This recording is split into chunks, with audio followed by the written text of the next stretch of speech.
სახელითა მამისათა და ძისათა და სულისა ძმისა და ჩვენთან ნაარწმუნებელს მოგილოცავთ დღევანდელ დღეს ხარების ბრწყინვალე დღესასწაულს. საოცარია სიტყვა ხარება სიხარულთანაა დაკავშირებული და ეს სიხარული კიდე სიყვარულიდან მომდინარეობს. ვინაც სიყვარული არ გააჩნია, ის იმას არც სიხარული არ აქვს. რასთანაა დაკავშირებული? აი, უფალმა იმდენად შეიყვარა თავისი ქმნილება ადამიანი, რომ ის რომ არ დაღუპულიყო, გადაწყვიტა რომ ამ ქვეყნად მოსულიყო.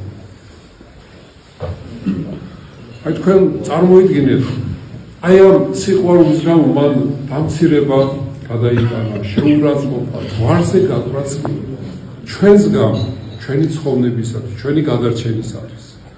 აი დღეს რატოა ეს სიხარულის დღესასწაული? სწორედ ეს ეუწყა ყოვლადწმინდა ღვთისმშობელს.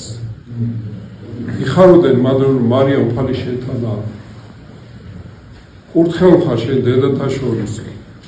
ესე იგი, მაგრამ საოცარი რა არის, აი თუ მიაქციეთ ყურადღება საუბარს ყოვლადწმინდა ღვთისმშობელსა და წმინდა გაბრიელ მთავარანგელოს შორის, რომ უპირველესად ჯერ მიმადლებობს უწოდებს, მერე ეტყვის რომ შენო შობო ძესო აღლისასო,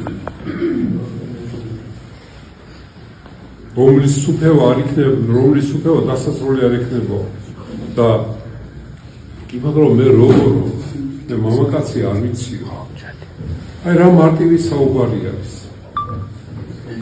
არა შენზე სული წმინდა არ დამოვა. აქ ხოლმე რომელსაც ეწოდება ემანუელი და თარგმანებით ეს ნიშნავს რომ ჩვენთან არის ღმერთი. და იმდენად რწმენა ჰქონდა ყოვლადწმინდა ღვთისმშობელ დედას, რომ აუთხრა რომ მიყავ ნება შენიო, აღამხევანებისა, მზადვარო ამ ყველაფრისთვის. მაგრამ სხვა შემთხვევაში, როცა 6 თვით ადრე გაბრიელს ზაქარიას აუწყა მთავარანგელოზმა გაბრიელმა, რომ შენი ცოლიო შობსო დაეჭვდა, გამომდინარე იქიდან, რომ მოხუცი იყო მისი ცოლი და ვერ წარმოედგინა, რომ ის შობდა იოანე ნათლისმცემელს. ამ შემთხვევაში ის მიედო მის სიტყვებს. ის კიდე დაეჭვდა, ამის გამო დაისაჯა ის. დამოჯდა, ვეღარ მეტყველებდა, მანამ სანამ იოანე ნათლისმცემელი დაიბადებოდა. აი ჩვენ რა სწავლობთ აქედან, რომ რწმენა ძალიან დიდი მნიშვნელობა აქვს. და მერე იქ არის ასეთი მსჯელობა, რომ სიტყვანი უფლისანი უკუნისამდე გიესო. ესე იგი, რაც ადამიანთათვის შეუძლებელია, ღვთისათვის შესაძლებელი არის. იმიტომ რომ ღმერთი მოწყალია. ღმერთის სიტყვები სრულდება ყოველთვის. აი სწორედ ჩვენ ვხედავთ, რომ გაიხარა ყოვლადწმინდა ღვთისმშობელი და მასთან ერთად ჩვენ ვხარობთ, რომ ის მიზანი, რაც ეს ამ ხარებასთან იყო დაკავშირებული, ჩვენ უკვე შევიცალით. ჩვენ დღეს აი ვინც ეზიარეთ, ქრისტეს სისხლსა და ხორცს ეზიარეთ, რომელიც არის განმაძლიერებელი, განმაცხოველი და ნაკვლევანების აღმავსებელი. უშუალოდ ქრისტეს სისხლსა და ხორცს ღებულობთ. და ადრობა უფალს, აი ამ კვირაში თქვენ თუ ისმენთ სახარებას, მეორედ მოსვლასთან არის დაკავშირებული. იფხიზლეთო. რასთან დაკავშირებდა ვიფხიზლოთ, რომ ბოროტმა არ მოგიგოს, ბოროტმა არ დაფცეს. ბოროტმა ადამიანი იმდენად შეისწავლა, რომ მისი ყველა მხარე კარგად იცის. და თუ ჩვენ გვინდა, რომ ბოროტმა არ დაგვამარცხოს, როგორც მამაო ჩვენში არის, რომ გვიხსენ ჩვენ ბოროტისაგან. ეს ყოველთვის უნდა გვახსოვდეს, რომ ბოროტი არსებობს, ბოროტი ჩასაფრებულია, ყოველდღიურად, ყოველ საათობრივად, წამიერად იბრძვის იმისათვის, რომ ჩვენ დავცეს და დაგვუყოს. აი სწორედ სიფხიზლე ამასთანაა დაკავშირებული, რომ ხიზრად ვიყოთ. შვება და დროსტარება არ არის კარგი, იმით უმეტეს დღეს მეორედ მოსვლის წინა პერიოდში ვიმყოფები. ყველა ნიშანი არის ამასთან დაკავშირებით. ომები არის, აგერ ვხედავთ, მეუფებასაზე დაალგება და მართლმადიდებლ სამყაროში დაპირისპირებული მეუფები არიან ერთმანეთის წინააღმდეგ. და დღეს მასმედიის საშუალებით იქნება თუ ადამიანთა მიერ ცნობიერება შეეცვალა ფასეულებების აღრევა ხდება ადამიანებში. ხედავთ რომ უკვე იკვეთება და ლუსტრაცია ხდება ადამიანებში, ვინ ვის ემსახურება, ვინ ვისი მიმდევარი არის. ვინა ქრისტეს მიმდევარი, ვისაც ქრისტე უყვარს, როგორც თვითონ უფალი ბრძანებს, ვინც ღვთისმსხნელებს იცავს, ხოლო ვინც მის წინააღმდეგ არის, ვინც მართალი ადამიანის წინააღმდეგ არის, ის უკვე ეშმაკს ემსახურება. შეიძლება უნებლიეთ ხდება, აი ძალიან კარგი გამოთქმა გვაქვს ქართველებს კოკასაშიგან რაც ადგას იგივე წარმოდინდების. აი ადამიანში რაც არის არ არსებობს ადამიანი რომ ნეიტრალური იყოს. ეკუთვნის ან ღმერთს ან ეშმაკს. თავისი ცხოვრებიდან გამომდინარე. თუ ჩვენ ღმერთი გვიყვარს, თუ ჩვენ წრფელი ვართ აღსარების დროს, თუ ჩვენ მართლა გვინდა ცხოვრება სულის გადარჩენა, მაშინ ჩვენ ღვთისანი ვართ. თუ ჩვენ ზერელად ვეკიდებით აი ამ ყველაფერს, სათვალეთ რომ ეშმაკი გვმართავს. არ იფიქროთ რომ არის აი განსაკუთრებით ადამიანი. არ არსებობს ან ეკუთვნის ღმერთს, ან ეკუთვნის ეშმაკს. თავისი ცხოვრებიდან გამომდინარე. შეიძლება ტაძარში დადიოდეს ადამიანი, მაგრამ ეშმაკს ემსახურებოდეს. შეიძლება ადამიანი მონასტერში მიდიოდეს, არა იმისთვის რომ ცხოვრდეს, არამედ მიდიოდეს ეშმაკისაგან, რომ იქ აურიოს მონასტერს. შფოთი შეიტანოს, ქაოსი შეიტანოს. არის ასეთი შემთხვევები, ძალიან ბევრი. ძალიან ბევრს ნიღაბი აქვს მორგებული მართალი ადამიანის, წმინდანის, მორწმუნის სინამდვილეში ის არ არის ის.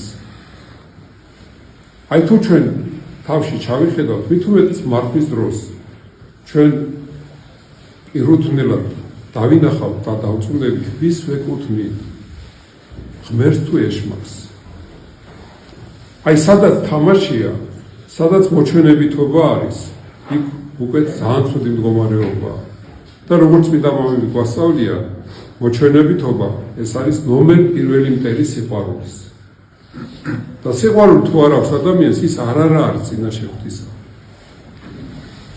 ჩვენ სიყვარულით უნდა ვიყოთ ახსილი, უნდა გვიყვარდეს მოყვასი, ვითარცა თავითვისი და გვიყვარდეს ღმერთი მთელი სულით, მთელი გულით, მთელი არსებით. აი ამ ორ სიყვარულზე უნდა დავაბრძნოთ მთელი 10 წლები.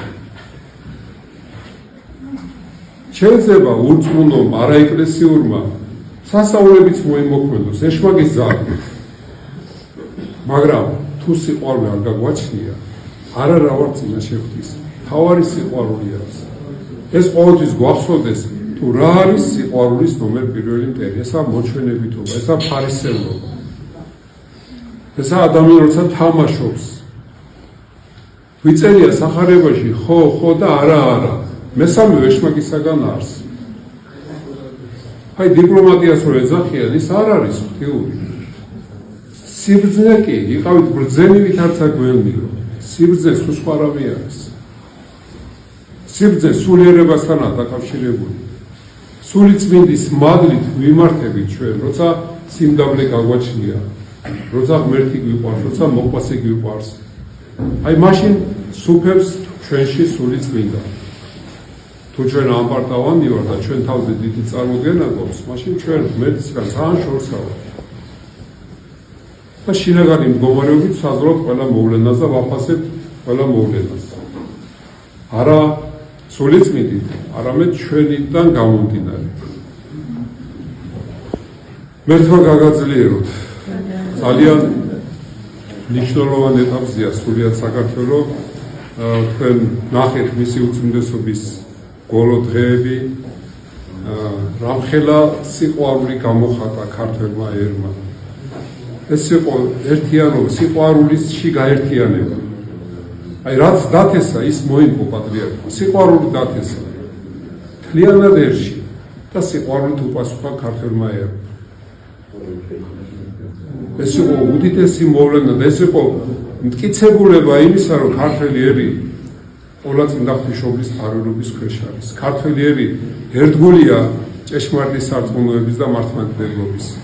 აი ეს გამოხატულება იყო ბოლო ჟამს ქართველმა ერმა პასუხი გასცა ყველა მომხდურს, ყველა მტერს თუ რა შეუძლია ქართველ ერს. და მადლობა უფალს და მადლობა ყოვლადწმინდა ღვთისმშობელ დედას, რომ აი ეს მარტო საქართველოს კი არ გააცნობიერა, მთელმა მსოფლიომ დაინახა ვინ არის ქართველი ერი, რას წარმოადგენს. და ერთსულოვნება გამოხატეთ ღვთის ერთგულებისა და ურთიერთსიყვარულის, რომ ამ დროს გაერთიანდა სრულიად საქართველო. მადლობა უფალს ამ ყველაფრის და კიდევ ერთხელ გავმტკიცდეთ რწმენაში, რომ ჩვენ ვართ ჭეშმარიტად მართლმადიდებელი ერი და ყოვლადწმინდა ღვთისმშობლის ერთგვარი ქვეყანა. აი ეს გამოვლინდა პატრიარქის გასვენების დროს, რომ ჩვენ ერთგული ვართ მართლმადიდებლური სარწმუნოების. ერთადერთი ეკლესია ვართ მსოფლიოში, რომელიც მწვანებლობაში არ ჩავარდნიდა. ამაზე მეტყველებს ის, რომ იოანე გუთელი ეპისკოპოსი, როცა მთელ ადგილობრივ ეკლესიებში ხატბრძოლობის სწავლებლობა მძვინვარებდა, აი საქართველოში ჩამოვიდა და სვეტიცხოველში მიიღო ეპისკოპოსის ხარისხი. ამაზე მეტი მტკიცებულება არ არსებობს. ეს არის უდიდესი დასტური იმისა, რომ ჩვენ ვართ ერთგული ჭეშმარიტი მართლმადიდებლური სარწმუნოების. მადლობა და დიდება უფალს ამ ყველაფერს. მერთხად აღროცოთ და ხარების მადლით სიხარული არ გამოგმლეოდეთ თქვენ და სრულიად საქართველოს.